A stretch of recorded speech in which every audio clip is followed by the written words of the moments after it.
Selamat malam para netizen dimanapun kita berada. Salam inspirasi bagi kita semua ya. Menarik juga ternyata mengingat sirkuit Mandalika dimodali APBN 2,4 triliun, kini rugi miliaran rupiah. Bayangkan begitu kan, APBN sudah dimodalin, BUMN sudah memodalin memakai APBN 2,4 triliun. Bayangkan begitu ya, masih rugi seperti itu begitu. Hutangnya masih berapa? 4,6 triliun. Bayangkan begitu ya. Kemana hari ini begitu kan, begitu logika kita begitu. Artinya selama ini kalau kita melihat peristiwa yang terjadi begitu kan dibandingkan dengan Formula E dan Mandalika begitu ya, jauh begitu ya. Formula E keuntungannya sangat luar biasa. Sedangkan Mandalika apa yang terjadi begitu kan? Ya kerugiannya ya dari WSBK-nya 100 miliar, dari motor GP-nya saja 50 miliar.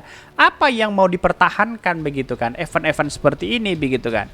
Tetapi kalau tidak dipertahankan kan dia sudah membuat sirkuit itu begitu kan ya. Berapa membuat sirkuit itu ya? Ini kan seharusnya kan mengapa masih tertutup? Seharusnya dikeluarkan di situ, menghabiskan dana berapa begitu kan? Biar tahu masyarakat Indonesia itu sendiri begitu ya.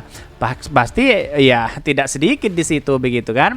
Tetapi kita lihat saja bagaimana perkembangan politik hari ini begitu ya, terkait dengan adanya kerugian-kerugian besar begitu. Bahkan wah ini kacau Mandalika, sudah gagal, saya kira seperti itu. Tapi kita baca seperti ini komentar-komentar netizen. Ini ya komentar-komentar netizen begitu ya. Ini sangat menarik sekali, pro dan kontra di situ begitu ya. Ada mengatakan bahwa wah ini kemana KPK katanya begitu ya. Tapi kita lihat saja begitu ini. Dari Haji Omar Al-Cesi. Firly itu beraninya cuma dengan Formula E doang. Ayo Bapak KPK berani bongkar kerugian sirkuit Mandalika. Wah ini kritikan luar biasa begitu ya. Apakah dia berani begitu? Tuh KPK ya imparsial doang ya. BPK juga boleh ikutan ini. KPK RI kenapa Formula E yang terus dicari masalahnya? Semoga KPK RI tegur Tuhan dengan teguran yang keras. Wow luar biasa begitu ya. Jadi artinya apa? Artinya selama ini begitu bahwa Mandalika ada kerugian besar di situ begitu ya. KPK harus terlibat di situ begitu ya. Bahkan jika punya niat dan tekad untuk mempersatukan korupsi, memberantas korupsi, audit dan periksa saja proyek pemerintah, pusat ya maupun daerah ya. Apapun bentuknya pasti ada korupsinya. Yang nilai atau nominal yang mungkin berbeda-beda. Ya sekelas jembatan sekelas jalan tol saja itu dikorupsi, bayangkan begitu. Bansos dikorupsi, apalagi seperti ini pasti ada dugaan-dugaan yang kemudian tidak terselubung di situ begitu. Kita lihat saja nanti begitu kan. KPK harus cari itu, tapi KPK kan masih nunggu dari BPK begitu temuan-temuan yang terjadi begitu ya. Di tag dulu KPK RI, ini sudah jelas ya, ada beritanya dan tidak ada sanggahan dari BPK. Karena kemarin alasan Formula E karena ada indikasi kerugian negara ya. Nggak bakalan ya diperpanjang jabatannya di sana ya. Udah diperpanjang jabatannya, pasti ya ada sesuatu di situ begitu. Ada apa begitu ya. Kita tunggu saja begitu. Kalau sudah berani menerima jabatan di lembaga KPK, periksa semua dong yang diduga melanggar hukum. Jangan pilih kasih ya tupoksinya. Kan bukan sono diperiksa sini, jangan diperiksa. Jadi hukum itu harus adil ya. Karena sebagai wakil Tuhan di dunia, kalau tidak adil tunggu murka Tuhan. Karena tidak bisa melakukan keadilan. Ya itu harus amanah begitu ya. Kita tunggu saja bagaimana reaksi KPK nanti ke satu bulan lah, kalau paling lama 1 bulan. Kalau tidak ada begitu kan, makanya kita masyarakat menjadi catatan penting begitu ya untuk mengobrak-abrik KPK dan BPK di situ begitu ya. Ini KPK RI, semoga Bapak itu yang menjabat paham bahwa jabatan Anda adalah amanah dari Tuhan. Betul ya, tetapi mari kita baca terlebih dahulu beritanya seperti ini.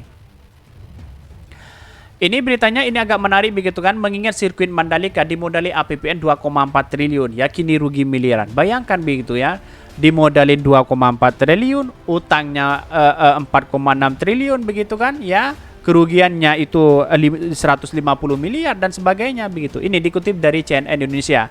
Pertamina Mandalika International Street sirkuit atau sirkuit Mandalika tengah menjadi sorotan imbas merugi ratusan miliar ya.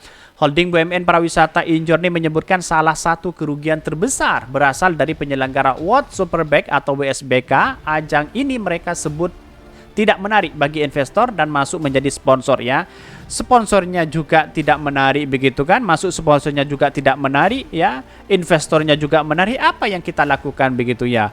Buat sirkuit ya mahal-mahal seperti ini begitu ya. Bahkan adapun kerugian dari hilatan olahraga tersebut mencapai ratusan miliar. Bayangkan begitu, ratusan miliar tidak tanggung-tanggung di situ begitu kan ya. Sedangkan Formula E saja tidak menggunakan APBN ketika Anies Baswedan saja ya tidak menggunakan sponsor di situ begitu. Ya masih untung di situ. Ada apa begitu kan? Ini selain event USBK, kerugian perusahaan juga disumbang dari penyelenggaraan MotoGP ya. Penyebabnya karena pemasukan dari iklan dan sebagainya lebih kecil dibandingkan biaya operasionalnya. Dari perhitungan Injorni, kerugian akibat penyelenggaraan MotoGP mencapai 50 miliar ya. Bayangkan 50 miliar tidak tanggung-tanggung begitu ya. Bahkan namun acara ini cukup menarik sponsor hingga bisa tetap dilaksanakan. Bahkan MotoGP itu sudah hitung kan kita punya gap sekitar 50 miliar. Ini yang sedang kita carikan cara bagaimana kita mendapatkan tambahan sponsorship ya untuk menutupi gap ini. Sehingga kita bisa melokalisir ya problemnya di Mandalika ini ya. Jelas ya Direktur Utama Injorni John Doni Oskaria dalam rapat kerja dengan Komisi 6 ya.